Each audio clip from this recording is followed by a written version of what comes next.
Guys आज की horror story बहुत ज्यादा इंटरेस्टिंग है, इसलिए इसे एंड तक जरूर देखना। आज की कहानी है अश्विन की, जो ASI यानी आर्कियोलॉजिकल सर्वे ऑफ इंडिया में काम करता था। एक दिन वो अपनी टीम के साथ एक दिल्ली के फोर्ट पर काम कर रहा था। अगर आपको नहीं पता तो बता दूं, आर्कियोलॉजिकल सर्वे ऑफ इंडिया पुरानी हवेलियों या एंटीक चीजों का इंस्पेक्शन करती है, उसका एक्सकवेशन करती है और उसके बारे में और ज्यादा इन्फॉर्मेशन निकालती है। अब क्योंकि दिल्ली वाले फोर्ट का एरिया बहुत बड़ा था, वहाँ पर रात में चोर और ड्रग एडिक्ट्स आते थे और यही रीजन है कि आर्कियोलॉजिकल सर्वे ऑफ इंडिया वाले रात में नहीं दिन में काम करते थे। लेकिन आज का दिन अश्विन जो ASI में काम करता था उसके लिए काफी डरावना होने वाला था, क्योंकि आज की रात उसे अकेली बितानी थी। और ये कहानी कोई ऐसी वैसी कहानी नहीं है, ये 600 साल पुरानी कहानी है, क्योंकि इस किले को अलाउद्दीन खिलजी ने मंगोलियों के हमलों से बचाने के लिए बनवाया था। वेल, इस इंटरेस्टिंग हॉरर स्टोरी को स्टार्ट करने से पहले हेलो गाइस, हॉरर स्टोरीज।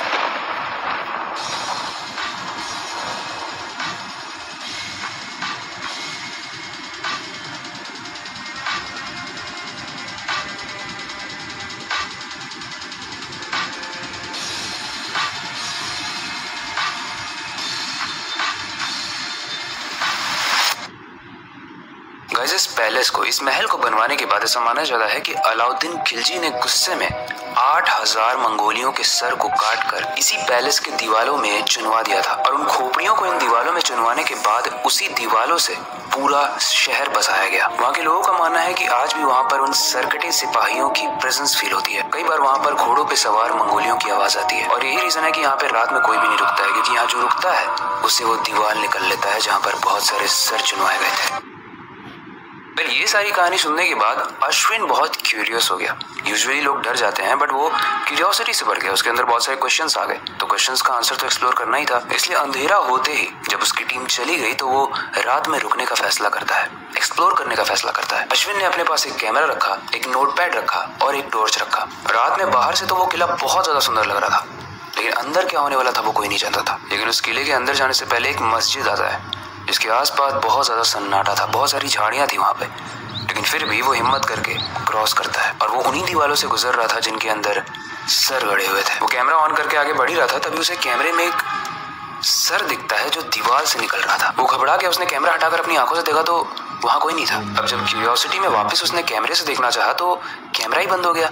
ये बहुत स्ट्रेंज था उसके लिए, क्योंकि वो तो बैटरी चार्ज करके लाया था, मतलब फुल बैटरी थी। फुल बैटरी में कैमरा कैसे बंद हो सकता है? वो कैमरा ऑन करने का ट्राई करता है। वो कैमरा ऑन करने का ट्राई कर ही रहा होता है, तभी उसे दूर से घोड़ों पे सवार सोल्जर्स की आवाज आने लगती है, बहुत तेज। अश्विन ने वैसे ये सुना तो था कि रात में ये किला जिंदा हो जाता है और 600 साल पहले जो घटनाएं हुई थी वैसा दृश्य यहाँ पर बनने लगता है। जब उसे ये सब याद आता है और अजीब सी प्रेजेंस फील होने लगती है, तो अश्विन को लगता है अब यहाँ से बाहर जाना ही सही रहेगा, और वही समझदारी भी है। लेकिन जब वो मस्जिद की तरफ वापस जा रहा है तो उसे हर तरफ दीवारें ही दिख रही है, वहाँ कोई एग्जिट डोर था ही नहीं। घूम फिर के वापस वो मस्जिद की दीवार के पास ही आ जाता था। उसका फोन भी बंद हो चुका था। अश्विन वहाँ खड़ा होकर बहुत तेज चिल्लाने लगा, लेकिन कोई भी उसे सुन नहीं रहा था। जैसे जैसे रात गहरी हो रही थी वो बहुत पैनिक हो रहा था। उसे हॉर्सेस की और मंगोलियों की आवाज बहुत तेजी तरीके से आ रही थी। उसे ऐसा लग रहा था कि उसकी तरफ दौड़ के आ रहे हैं सब, और किसी का भी सर नहीं है। वो जितना आगे भाग रहा था उतना ही वो पीछे जा रहा था। और एक वक्त ऐसा आया जब वो दीवार से टकरा गया, और जैसे ही वो दीवार से टकराया एक मंगोली का सर दीवार से बाहर निकला, फिर दूसरा, फिर तीसरा, और ऐसे करके वो सारे ही सर अश्विन को जिंदा चबाने लगे। और तब तक चबाया जब तक उसकी हड्डियां भी चूर चूर ना हो गई। उसके बाद उसके शरीर के रिमेनिंग्स को भी वो अंदर ले गए। वेल, इस भयानक इंसिडेंट के बाद जब सुबह हुई, जब उसकी टीम वापस आई वहां पर, तो वो अश्विन को कभी ढूंढ ही नहीं पाई। अगर कुछ था तो अश्विन के कुछ ब्लड स्टेन्स जो उसी दीवार के पास थे। ऐसा माना जाता है कि वो जो दीवार है जहाँ पर लोगों के सर गड़े हुए हैं, वो दूसरी दुनिया में ले जाते हैं खींच के इंसानों को, जो भी उस दीवार के संपर्क में आते हैं। वेल, थोड़ा फिक्शनल लगता है, बट हो सकता है हो भी, क्योंकि पुराने जमाने में वॉर्स होती थी और वॉर्स के साथ जितने भी प्रिजनर्स होते थे, जितने भी सोल्जर्स होते थे, उनको बहुत ज्यादा प्रताड़ित किया जाता था अगर उनके राजा हार गए तो। और शायद यही रीजन है इतने पेन और सफरिंग के बाद कुछ मिलता नहीं है। आज की डेट में वॉर्स बहुत कम हो चुके हैं, कुछ जगहों पे तो हो रहे हैं, लेकिन मोस्ट प्रॉब्ली आप देखोगे कि वॉर्स लगभग एंड हो चुके हैं। वेल, आपका क्या कहना है? आपको क्या लगता है, क्या वो सच में दूसरी दुनिया में ले गए होंगे, या फिर अश्विन का बस वो अंत था, या फिर सिर्फ ये बस कहानियां हैं ताकि उस फोर्ट में लोग घूमने जाएं? और क्या अलाउद्दीन खिलजी ने 8000 सैनिकों के गले को कटवा कर, उन्हें चुनवा कर सही किया था?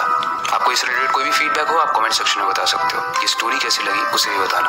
बाकी वक्त आ चुका है इस स्टोरी को एंड करने का और नई स्टोरी पर काम करने का, लेकिन जाने से पहले मैं बस एक ही चीज कहना चाहूंगा, अपनी क्यूरियोसिटी को डाय मत होने देना, नई चीजें सीखते रहना। मिलते हैं अगली वीडियो में।